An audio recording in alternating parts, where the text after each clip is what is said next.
One plus mobile phone కానీ, IQ mobile phone కానీ, Vivo mobile phone కానీ వాడుతుంటే రీసెంట్గా నెల క్రితం 2 నెలల క్రితం మీరు అప్డేట్ చేసిన తర్వాత గ్రీన్ లైన్ ఇష్యూ కానీ రెడ్ లైన్ ఇష్యూ వస్తే ఇచ్చినాయి.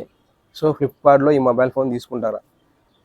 అంటే ఫ్లిప్కార్ట్లో తీసుకుంటారా, అమెజాన్లో తీసుకుంటారా తీసుకోరా? సో ఈ మొబైల్ ఫోన్లే కాదు, మీరు రెడ్మీ వాడినా, వివో వాడినా, వన్ ప్లస్ వాడినా, లేకుంటే రియల్మీ వాడినా, నథింగ్ వాడినా, మిగతా ఏ మొబైల్ ఫోన్ వాడినా కానీ దానికి గ్రీన్ లైన్ ఇష్యూ కానీ రెడ్ లైన్ ఇష్యూ కానీ వచ్చినా ఫ్లిప్కార్ట్లో తీసుకుంటారా, అమెజాన్లో ఎక్స్చేంజ్ తీసుకోరా? ఫ్లిప్కార్ట్లో ఎక్స్చేంజ్ తీసుకోరా, అమెజాన్లో ఎక్స్చేంజ్ తీసుకోరా? సో నేనేం చేసిన అంటే, నాకు ఫ్లిప్కార్ట్లో కొంతమంది తెలుసు అన్నమాట, ఫ్లిప్కార్ట్ అన్నోళ్ళు తెలుసు అనమాట, డెలివరీ బాయ్స్, వాళ్ళకి కాల్ చేసి అడిగిన. అలాగే అమెజాన్లో కూడా తెలుసు అనమాట అన్నోళ్ళు, వాళ్ళకి కొంతమంది కాల్ చేసి నైట్ అంతా అడిగిన తర్వాత వాళ్ళు చెప్పినది ఏమంటే, సో మీ మొబైల్ ఫోన్ అది గ్రీన్ లైన్ ఇష్యూ వచ్చినా రెడ్ లైన్ ఇష్యూ వచ్చినా కానీ తీసుకుంటారు, కానీ ఇప్పుడు కాదు, ఆఫర్ టైంలో అయితే మీ మొబైల్ ఫోన్ కొంచెం ఎక్కువ రేటుకి పోతుంది. ఇప్పుడు నార్మల్ టైంలో కొంచెం తక్కువ రేటుకి ఇస్తారు, మీ కొత్త మొబైల్ ఫోన్ ఎక్కువ రేటు పడుతుంది. అదే ఆఫర్ టైంలో అయితే మీ పాత మొబైల్ ఫోన్ ఎక్కువ రేటు పోతుంది, మీ కొత్త మొబైల్ ఫోన్ తక్కువ రేటు పడుతుంది. ఓకేనా? సో తీసుకుంటారు, కాకపోతే ఇప్పుడు పెట్టే కన్నా సో సెప్టెంబర్లో ఫస్ట్ వీక్లో సెకండ్ వీక్లో సేల్స్ అయితే ఉన్నాయి కదా, సో అప్పుడు మీ మొబైల్ ఫోన్ మీది ఏవైతే గ్రీన్ లైన్ ఇష్యూ కానీ రెడ్ లైన్ ఇష్యూ కానీ వచ్చిందో ఆ మొబైల్ ఫోన్ అప్పుడైతే ఎక్స్చేంజ్ అయితే పెట్టండి, కానీ ఇప్పుడైతే పెట్టద్దండి. ఓకేనా?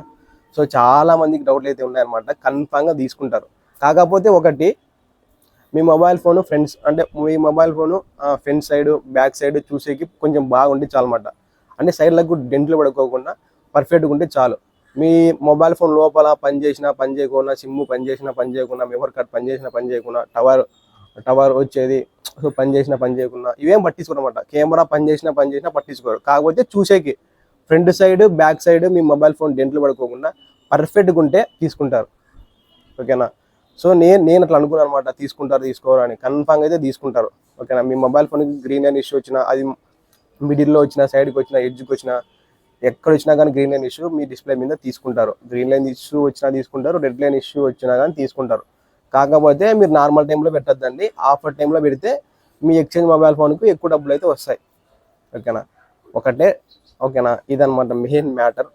సో ఒకవేళ మీ ఫ్రెండ్స్ దగ్గర చాలామంది వివో మొబైల్ ఫోన్ వాడుతుంటారు, ఐక్యూ మొబైల్ ఫోన్ వాడుతుంటారు, వన్ ప్లస్ మొబైల్ ఫోన్ వాడుతుంటారు. సో ఈ మొబైల్ ఫోన్లకి ఎక్కువైతే వచ్చినాయి అనమాట green line issue red line issue. కాబట్టి వాళ్ళకి వీడియో షేర్ చేయకుండా పర్వాలేదు, మీ ఫ్రెండ్స్కి కానీ వాళ్ళ ఫ్రెండ్స్కి కానీ. సో కాల్ చేసి వాడు చెప్పండి, ఎప్పుడోసారి మాట్లాడతారు కదా, అట్లా మీ mobile phone green line issue కానీ రెడ్ లైన్ ఇష్యూ కానీ ఉంటే కన్ఫామ్గా మొబైల్ ఫోన్ ఎక్స్చేంజ్ తీసుకుంటారు. నార్మల్ టైంలో ఎక్స్చేంజ్ పెట్టద్దండి, ఆఫర్ టైంలో ఎక్స్చేంజ్ పెడితే మీ ఓల్డ్ మొబైల్ ఫోన్ ఎక్కువ రేటు పోతుంది, సో కొత్త మొబైల్ ఫోన్ మనకు తక్కువ రేటుకి వస్తుంది. గ్రీన్ లైన్ ఇష్యూ కానీ రెడ్ లైన్ ఇష్యూ కానీ వస్తే ఫ్లిప్కార్ట్లో కానీ ఎక్స్చేంజ్లో తీసుకుంటారు, అమెజాన్లో ఎక్స్చేంజ్లో తీసుకోవాలంటే కన్ఫామ్గా అయితే తీసుకుంటారు. నేను చెప్పినా కదా, ఇదే మెయిన్ మ్యాటర్ అయితే, ఇది తీసుకుంటారు.